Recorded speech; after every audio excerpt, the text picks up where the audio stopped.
भेटतो बऱ्याच वेळा दरवर्षी. ह्यावेळेला याच्यासाठीच भेटलोय मान्सून प्रिपरेशनसाठी. आपले आदरणीय सीएमडी साहेब त्याच्यावर आपल्याला प्रेझेंटेशन देऊन कोकण रेल्वेच्या बाबतीत सगळ्या गोष्टी अवगत करून देतीलच आणि आपले त्यानंतर जे काही प्रश्न असतील त्या प्रश्नांना आपण उत्तर देऊ. प्रेस मीडिया, इलेक्ट्रॉनिक मीडिया, सारे पत्रकार बंधु, जैसा कि आप जानते हैं कि हर साल हम मॉनसून प्रिपेयर्डनेस के पहले एक आपके साथ बैठक करते हैं, एक स्नेह मिलन करते हैं और उसमें पिछले 3 माह में जो तैयारियां हुई हैं, आने वाले मॉनसून में गाड़ी के परिचालन में संरक्षा बरतने के लिए और सुचारू रूप से परिचालन चलता रहे, यात्रियों को असुविधा ना हो, उसमें जितने भी हम सावधानियां बरतते हैं और जो कार्य करते हैं उसके विषय में आपको अवगत कराते हैं। तो इसी कड़ी में सबसे पहले एक छोटा सा एक प्रेजेंटेशन है जो कि काफ़ी इंफॉर्मेटिव है, उसमें आपको काफ़ी सूचना मिलेगी। इसके अलावा पिछले वित्तीय वर्ष में यानी कि 24-25 का जो वित्तीय वर्ष गया 1/4/24 से 31/3/25 तक में, उसमें जो बड़ी उपलब्धियां रही हैं कोंकण रेलवे की और जो यात्री सुविधाओं में जो वृद्धि की गई है या संरक्षा के जो कार्य किए गए हैं या बहुत सारी नई परियोजनाएं लाई गई हैं, उसके विषय में भी हम आपको जानकारी देंगे। तो आरंभ करते हैं पहले प्रेजेंटेशन से। नहीं, मैं आरोप नहीं ठुकराऊंगा, मैं यात्री भी हूँ, गाड़ी परिचालन के साथ जो गाड़ियाँ, देखिए ऐसा है कि इसमें ये कहना कि कोंकण रेलवे के कारण ही गाड़ियाँ लेट होती हैं वो उचित नहीं होगा। अगर कोई ट्रेन सिंगल लाइन सेक्शन है, हम सबको अप्रिशिएट करना चाहिए। कोई ट्रेन मान लीजिए कि सूरतखल में सदर्न रेलवे ने हमको आधा घंटा लेट की, अब जिस पाथ पे वो आती उसके नियत क्रॉसिंग थे, अब उस ट्रेन को एडवर्स क्रॉसिंग मिलेगा, वो निश्चय ही कुछ और लूज करेगी। अगर उसको लूज नहीं करेगी तो उसके सामने जो गाड़ियों का अनप्लान्ड क्रॉसिंग होगा 3-4 गाड़ियां लूज कर जाएंगी। एक उदाहरण दे रहा हूँ। तो ऐसे बहुत सारे केसेस होते हैं, उनको हम एनएलटी कहते हैं, कि जब कंसर्न रेलवे हमको लेट हैंड ओवर करे तो भी हमारा प्रयास रहता है कि उसमें और अधिक पंक्चुअलिटी लॉस ना हो। लेकिन हमारी अब जो हमारे सिस्टम पे ओरिजिनेट हो रही हैं और हमारे सिस्टम के फॉल्ट की वजह से पंक्चुअलिटी लॉस हो, उसका हम हर रोज हफ्ते भर में हम नहीं देखते हैं, एवरी डे पंक्चुअलिटी के हम एनालिसिस करते हैं। यस, आपकी शिकायत सही है और मैडम ने भी रेज किया कि अचानक से जो ये प्री मानसून इतना हैवी शावर आया, इतना हैवी रेन्स हुए, तो तमाम जगह जो उसके जो ट्रैक सर्किट हैं उसमें पानी भर गया पॉइंट मशीन्स में। तो उसकी वजह से रेलवे का एक फेल सेफ सिस्टम है कि अगर कुछ भी डिफेक्ट है तो सिग्नल रेड हो जाना चाहिए ताकि उसको ठीक करने के बाद ही गाड़ी चले। तो इस अकाउंट पे इस बीच में गाड़ियों ने पंक्चुअलिटी लॉस की। मैं आपको विश्वास दिलाता हूँ कि हम इसमें पंक्चुअलिटी में और अधिक इंप्रूवमेंट करेंगे। आपका स्लाइड है पिछले 4 महीने का, मैं आपको फिगर शेयर कर लूंगा। जनवरी, फरवरी, मार्च में हमारी पंक्चुअलिटी 83% से ऊपर थी। अप्रैल में भी हमारी पंक्चुअलिटी करीब 80% रही। मई में हमारी पंक्चुअलिटी अचानक से जो बहुत सारे रेन्स हुए उसकी वजह से हमारी पंक्चुअलिटी खराब हुई। हम उसको डेफिनेटली इम्प्रूव करेंगे। एक केस और हुआ था, मुझे लग रहा था आप प्रश्न पूछेंगे, क्योंकि अखबारों ने उसको रिपोर्ट किया था कि लैंडस्लाइड हुआ है और बोल्डर फॉल हुआ है। हाँ, जो ऐसा नहीं है, ये उसी प्री मानसून प्रिकॉशन का पार्ट था। उसको हम लूज स्केलिंग कहते हैं। हम मशीनों से लूज बोल्डर्स को गिराते हैं तो निश्चय ही गिरेंगे, कुछ ट्रैक पे भी आएंगे, फिर उसको क्लियर करते हैं, उसके बाद गाड़ी चलाते हैं। तो उसमें बहुत ज़्यादा बड़े बड़े साइज के बोल्डर्स लूज स्केल होकर के आए, उसमें हमारा पंक्चुअलिटी लॉस हुई थी। उसको हमें ट्रैफिक वो बोल्डर हटाने में थोड़ा समय लगा था। तो इस प्रकार के कार्य हुए हैं, लेकिन निश्चय ही मैं आपको आश्वस्त करता हूँ कि आने वाले दिनों में आपको अच्छी पंक्चुअलिटी देखने को मिलेगी। जी, प्रश्न है आपका। आप कोंकण रेलवे को काफ़ी आपने अच्छे से विश्लेषण किया है, मैं आपकी तारीफ करता हूँ। देखिए ऐसा है, सबसे पहले तो ग्रिड फेलियर आपको बता दूँ। ग्रिड फेलियर के लिए हमारा एसओपी तैयार है। हमारे पास हर 250 किलोमीटर में एक डीजल लोको उपलब्ध रहता है। और उस हिसाब से 3 ही लोको बनते हैं, हमारे पास 5 लोकोमोटिव्स हैं। तो तुरंत डीजल लोकोमोटिव से उसको फुल हम कर सकते हैं, और एक आध बार गाड़ी स्टॉल हुई सेक्शन में तो किया भी है। तो उस दृष्टि से हमें चिंता नहीं है कि ट्रेन अगर स्टकअप होगी तो कैसे उसको लाएंगे। ये जो टनल के मेंटेनेंस की बात आपने कही, निश्चय ही 30 साल पुराने टनल है, लेकिन मुझे आपको बताते हुए खुशी हो रही है कि 2 टनल हैं, परनेम और गोवा टनल, जिनमें कुछ सेफ्टी के इश्यूज आए थे। उसमें लगभग पिछले 3 वर्षों में करीब 12 करोड़ से ऊपर का इन्वेस्टमेंट करके उसको स्टेबलाइज कर लिया है, और हमने रेल मंत्रालय को प्रस्ताव भी दिया है। करीब 1300 करोड़ रुपए इस 2 टनल के ऑल्टरनेट टनल बनाने में खर्च होंगे। मुझे आपको बताते हुए खुशी हो रही है कि रेल मंत्रालय ने इसके प्रस्ताव को इन प्रिंसिपल अप्रूवल दिया है, अभी फंड एलोकेशन नहीं हुआ है, तो आने वाले दिनों में इन दोनों टनल्स के ऑल्टरनेट टनल बनेंगे। तो हर टनल का सिर्फ मानसून के पहले नहीं है, रेगुलर निरीक्षण होता है। कोई भी टनल अनस्टेबल नहीं है। जिन 2 टनल में कार्य करने की आवश्यकता है या उसके ऑल्टरनेट टनल की जरूरत है, वो है परनेम टनल और ओल्ड गोवा टनल, जिसके लिए इन प्रिंसिपल मिनिस्ट्री का अप्रूवल आ गया है कि इसके लिए पैसे देंगे। फंड एलोकेशन की हमें प्रतीक्षा है, जल्दी आना चाहिए, आएगा। नहीं नहीं, बिल्कुल नहीं नहीं, बहुत बहुत टचवुड बोलना नहीं चाहिए। हमारे यहाँ रेलवे में कभी 2 चीजें नहीं कहते कि भाई हमारा एक्सीडेंट फ्री रेलवे है, कुछ हो जाता है तो हम लोग बोलते भी नहीं डर के मारे। लेकिन टचवुड करकोटे टनल, नाथुवाड़ी टनल की सेफ्टी बिल्कुल रोबस्ट है, उसमें कोई दिक्कत नहीं। मडगांव भी चला है, देखिए वो भी रुक रही है। देखिए ऐसा है, जैसा मैंने कहा कि हम गाड़ी किसके लिए चलाते हैं, आप लोगों के लिए, यात्रियों के लिए, हम भी उसमें चलते हैं। लेकिन क्या हर गाड़ी को हर स्टेशन पे रोका जाएगा? पहला, क्या हर स्टेशन से नई गाड़ी शुरुआत की जा सकती है? इसका एक क्राइटेरिया है। सावंतवाड़ी से बहुत बार डिमांड आती है कि आप हमारे यहाँ से और गाड़ियाँ चलें। मैं आपको उसका फुटफॉल शेयर कर लूँगा। अगर आप प्रशासन में होंगे तो आप कहेंगे कैसे जस्टिफाई है? पैसेंजर आने भी तो चाहिए ना उसके लिए। लेकिन इसका ये मतलब नहीं कि हम उसके लिए एकदम नेगेटिव एटीट्यूड है कि हम नहीं चलाएंगे। यात्रियों की संख्या में वृद्धि होगी तो जरूर चलाएंगे, और जब भी फेस्टिवल्स होते हैं हम तमाम, बल्कि मैं आपको उसका स्लाइड दिखाइए स्पेशल ट्रेन का, हर साल हम बढ़ा रहे हैं ताकि फेस्टिवल में ये सारे स्टेशन जहाँ पे कम गाड़ियाँ अगर हैं तो उनको ज़्यादा गाड़ियाँ मिलें। आप देखिए पिछले 3 वर्षों में हर साल ट्रेन बढ़ी है। इस साल गणपति निश्चय ही जब हम 304 चला लेते हैं तो हमारे जो ऑनरेबल मेंबर्स हैं, पब्लिक रिप्रेजेंटेटिव्स हैं, कहते हैं साल आप 304 है तो 350 चलाइए, तो हम चलाते हैं, प्रयास करते हैं अधिक से अधिक चले। तो इन स्पेशल ट्रेन के माध्यम से भी इन स्टेशनों पर यात्री उतरते हैं। रेगुलर गाड़ियों का जैसा मैंने बताया क्राइटेरिया में आएगा तो ही हम अधिक गाड़ी चला पाएंगे। तो सिर्फ जियो सेफ्टी के लिए जी। और फिर बाकी सारे काम के लिए कितना खर्चा होता है?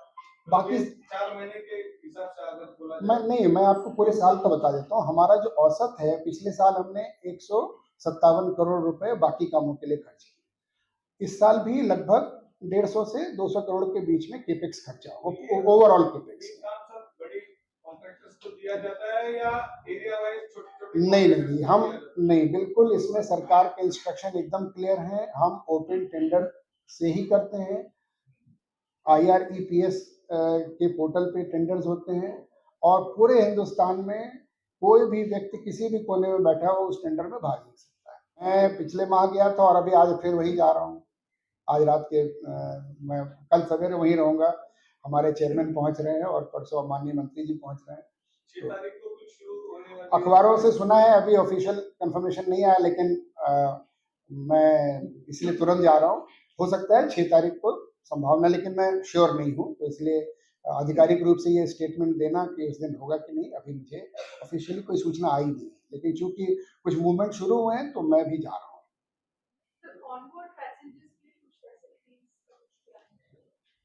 मैडम, ऑन बोर्ड पैसेंजर्स जो उनके लिए देखिए, जो हमारी 2 प्रकार की गाड़ियाँ होती हैं। कुछ वो गाड़ियाँ हैं जिन्हें हम मेंटेन करते हैं, तो जैसे कोंकण कन्या, मांडवी, तुतारी, ये सब हम करते हैं। यहाँ तक कि वंदे भारत जन शताब्दी भी हमारे पास नहीं, सेंट्रल रेलवे मेंटेन करता है। तो जो हमारी अपनी मेंटेन ट्रेन्स हैं उनमें लिनन सप्लाई और जो हाउस कीपिंग यानी कि इसको ऑन बोर्ड हाउस कीपिंग करते हैं वो और केटरिंग वो हमारी जिम्मेदारी है। तो वो तो हम सुविधा देते हैं, जैसे कि हमारी अपनी मेंटेन ट्रेन्स में मोबाइल चार्जर की बहुत कंप्लेंट थी साहब, नहीं है, तो हमने हर कोच में पहले तो मोबाइल चार्जर लगवाए। कुछ जगह लाइटिंग के इश्यूज थे, कुछ किसी में एयर कंडीशनिंग की प्रॉब्लम थी। तो जो हमारी अपनी प्राइमरी मेंटेन ट्रेन्स हैं उसमें लिनन सप्लाई, केटरिंग और हाउस कीपिंग ये हमारी जिम्मेदारी है। लेकिन 55 गाड़ियां रोज चलती हैं हमारी, उसमें से 6 या 7 होती हैं, बाकी सब दूसरे रेलवे से आती हैं, पासिंग ट्रेन होती हैं।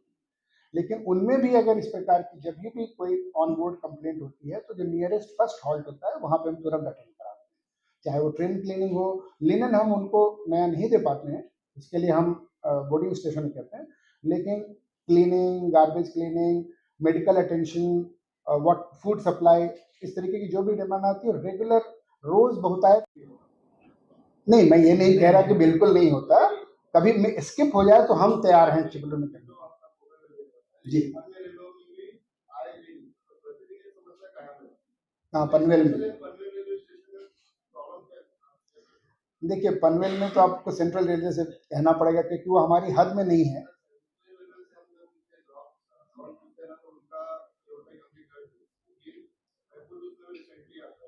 अब इस पे मैं टिप्पणी नहीं करना चाहूंगा क्योंकि दूसरा रेलवे है, क्योंकि क्योंकि आप उनसे वार्तालाप करें तो हो सकता है वो भी कहें कोंकण रेलवे नहीं कर रहा है, तो लेकिन होना चाहिए 100% वाटरिंग, खास करके तब जब मैसेज हो।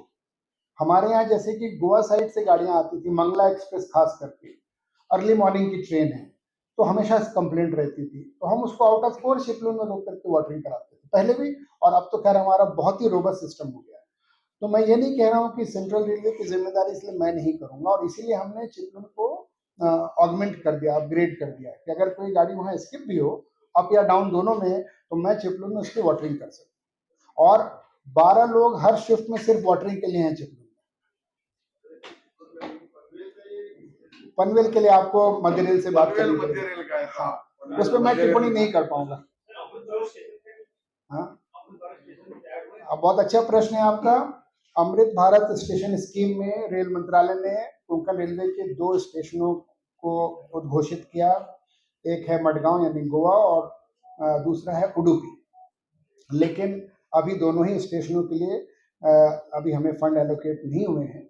हमसे उसका स्टेशन डेवलपमेंट प्लान और एस्टिमेट मांगा गया था, और आप देख सकते हैं स्लाइड में लगभग 350 करोड़ का गोवा का प्लान है और उडुपी का लगभग 100 करोड़ से ऊपर जाएगा। अभी 87.5 करोड़ दिख रहा है, फ्यूचर में ये स्टेशन ऐसा दिखेगा। तो ये प्लान और एस्टिमेट रेल मंत्रालय को अभी भेजा गया है, उस पर चर्चा हो रही है। इसमें फंड आएगा तो ये दोनों स्टेशन एबीएसएस में जाएंगे। और भी कई स्टेशनों की डिमांड है, लेकिन जैसा मैंने आपको बताया कि ये निर्णय रेल मंत्रालय लेगा कि किन किन स्टेशनों को एबीएसएस में इंक्लूड करें। जी, आपके प्रोजेक्ट्स को फंड एलोकेट जल्दी होता नहीं हमारे गवर्नमेंट से हो या जो स्टेट्स का शेयर है वो भी कोंकण को मिलता है क्या टाइम पे? नहीं मिलता। वही तो मैंने कहा कि हमको सभी स्टेट से जो पैसा है, जो लोन कोंकण पे है वो कितना कम करने में कोंकण को। मेरे पास 1500 करोड़ के बॉन्ड थे 30 साल पुराने, 900 करोड़ मैंने चुकता कर दिया और 600 करोड़ इस साल चुकता कर दूंगा। मतलब 30 साल में आप 1500 करोड़ के लोन से हम मुक्त हो जाएंगे, लेकिन 1300 करोड़ का लोन हमने रेलवे इलेक्ट्रिफिकेशन के लिए लिया था, वो है अभी हमारे पास। और करीब इस समय हमारे पास लगभग 2750 करोड़ का लोन है, और मैं उसमें से अभी 600 करोड़ इस साल चुकता करूंगा, और बाकी लोन नए हैं। ये बहुत पुराना लोन था, ये ग्रेट ग्रैंडफादर का लोन था जो ग्रेट ग्रैंडसन चुका रहा है।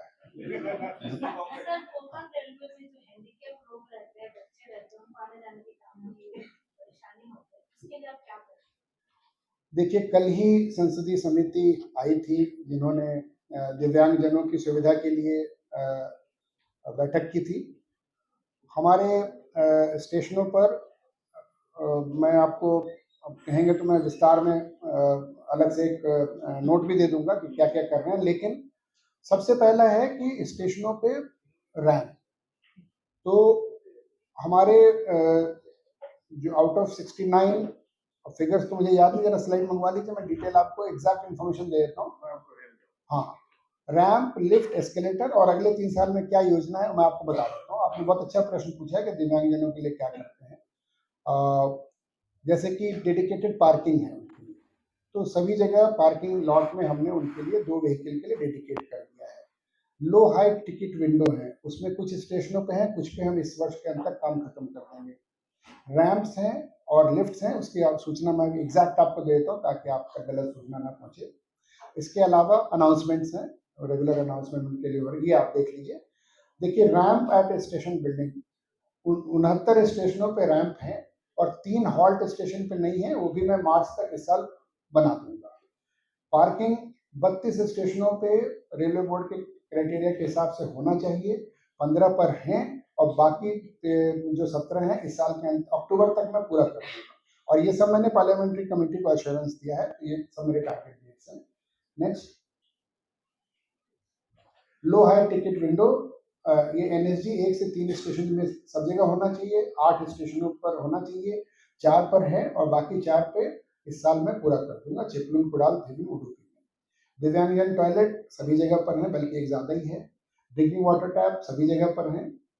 नेक्स्ट, ये जो ramp and Subway for FOB with lift and skeletal 10 जगह पर होना चाहिए, 10 जगह पर 100% है।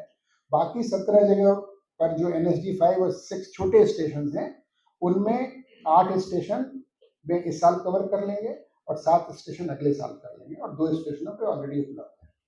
एस्केलेटर, लिफ्ट, एलिवेटर की बहुत डिमांड है। इस वक्त हमारे पास मडगांव में यानी एनएसजी 2 स्टेशन 100% कवर्ड है, एनएसजी 3 में 7 में से 3 स्टेशन पर है और बाकी 4 स्टेशन में वो इस साल प्रोवाइड कर दूंगा। नेक्स्ट, साइनेजेस उनके लिए होने चाहिए, सभी जगह पर हैं। एक नई चीज हम गोवा में करने जा रहे हैं, रेलवे बोर्ड के इंस्ट्रक्शन की ब्रेल साइनेज हो, वो मडगांव में जून इस महीने के अंत तक ब्रेल साइनेज लग जाएंगे। Priority seating arrangement 3 halt station पे अभी इस महीने के अंत तक हो जाएगा, बाकी सभी जगह पे उपलब्ध है। ठीक है, पब्लिक अनाउंसमेंट सभी जगह है।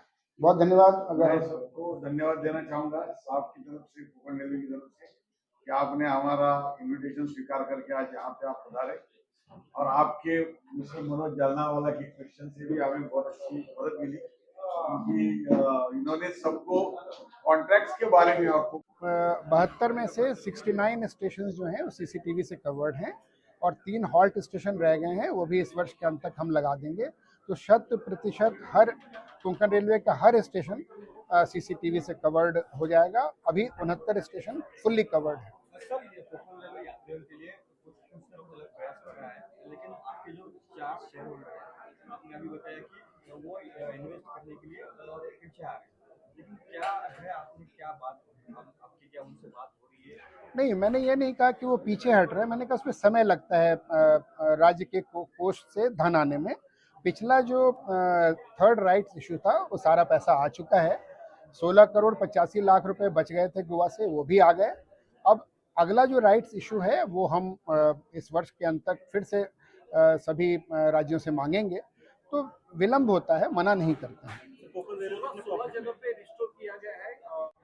प्राइवेट कार वाहनों को रोरो से ले जाने की सलाह मिली है, इस पे हम गंभीरता से विचार करेंगे और इस गणपति में हम निश्चय ही एक स्कीम अनाउंस करेंगे। हमें प्रतीक्षा रहेगी कि अधिक से अधिक लोग इसका जो है इस सेवा का उपयोग करें। Kerala, we have 2 projects. One is twin tube road tunnel in Wayanad and Kozhikode district. That very soon we will be starting physical work by the end of July. And another project is connectivity of Vizhinjam port with the Southern Railway Ramagundam Balrampuram station. That work we are hopeful that by October we will start physically. देखिए, इस पिछले वर्ष 23-24 में हमारा profit लगभग 301 करोड़ था और इस वर्ष भी पूरी संभावना है कि 130 से 140 करोड़ के बीच में हमारा नेट प्रॉफिट होगा और ये हम रिजल्ट एजीएम के बाद डिक्लेयर करेंगे। परियोजनाओं का मेरा टारगेट है कि कम से कम 15,000 करोड़ तक के हमारे वर्क ऑर्डर हम रिसीव करें। मुझे बताते हुए खुशी है कि पिछले सवा महीने में 3,150 करोड़ के टेंडर हमें प्राप्त हो चुके हैं बिडिंग के द्वारा। Sir Konkan rail only Konkan rail नहीं रहते हुए अदर भी साइड में है, जैसे मेट्रो है या जैसे अदर भी कॉन्ट्रैक्ट्स ले रहे हैं, क्या क्या बताएंगे आप? जो मेजर कॉन्ट्रैक्ट्स हैं मैं आपको बताऊं तो नवी मुंबई मेट्रो का ऑपरेशन मेंटेनेंस का कॉन्ट्रैक्ट हमारे पास है। सिविल इंजीनियरिंग की बात करें तो लगभग 3,000 करोड़ के कॉन्ट्रैक्ट हम केरल राज्य में कर रहे हैं रेल टनल और रोड टनल बनाने का। राजस्थान में आबू रोड से अंबाजी का ट्रैक बिछाने का और पुलों का काम लगभग 715 करोड़ का हम कर रहे हैं। इसके अलावा लगभग 11 जोनल रेलवे में 2x25 kV इलेक्ट्रिफिकेशन का काम हम कर रहे हैं। लगभग 150 करोड़ का काम सिग्नलिंग का हम कर रहे हैं। तो कोई भी क्षेत्र हम छोड़ नहीं रहे हैं, जिस भी क्षेत्र में हम बिड कर रहे हैं और हमें टेंडर मिल रहे हैं। इसके अलावा Konkan railway DPR, project management consultancy, designing, इनके भी काम ले रहा है। लगभग 100-150 करोड़ के वो भी कार्य हम कर रहे हैं। तो हमारा प्रयास है कि हम अधिक से अधिक टेंडर्स में भागीदारी करें और अच्छा काम करके दिखाएं। जो चिनाब का पुल है वो कोंकण रेलवे ने बनाया है, आप सबको इस पर गर्व होना चाहिए और इस प्रकार के बड़े प्रोजेक्ट लेने की भी हमारी मंशा है। 8 हॉल्ट रेस्टोर किए गए और 8 हॉल्ट का हमने प्रस्ताव भेजा है। जी जी सर कोकण रेलवे अभी बाहर भी टेंडर ले रही है अलग अलग काम के लिए, तो ये क्यों कर रही है? मुनाफा बढ़ाने के लिए? जी हाँ, मुनाफा बढ़ाने के लिए और विदेशों में भारतीय टेक्नोलॉजी की बहुत डिमांड है। लोग चाइनीज़ टेक्नोलॉजी से दुखी हैं। तो इस समय नेपाल का पूरा ऑपरेशन मेंटेनेंस का कार्य कोंकण रेलवे कर रहा है। केनिया में नैरोबी में उनके ट्रैक रिहेबिलिटेशन का प्रस्ताव हमारे पास आया है, उनका एक कंसल्टेंसी प्रोजेक्ट हमने किया। इसके अलावा इजराइल में 56 किलोमीटर के ट्रैक के कार्य का कंसल्टेंसी हमें मिला था और उस पर अभी हमें निर्णय लेना है कि उसमें आगे बढ़ना चाहिए कि नहीं। इसके अलावा हमने कॉन्गो में लगभग 4,000 करोड़ का प्रोजेक्ट बिड किया है। हमें बहुत उम्मीद है कि हमें एक प्रोजेक्ट मिलना चाहिए। इसके अलावा और भी देशों में हम अभी बिडिंग करेंगे और कोंकण रेलवे की परियोजनाओं की लागत बढ़ाएंगे और विभिन्न देशों में कोंकण रेलवे जाना जाए, ये भी हमारा प्रयास रहेगा।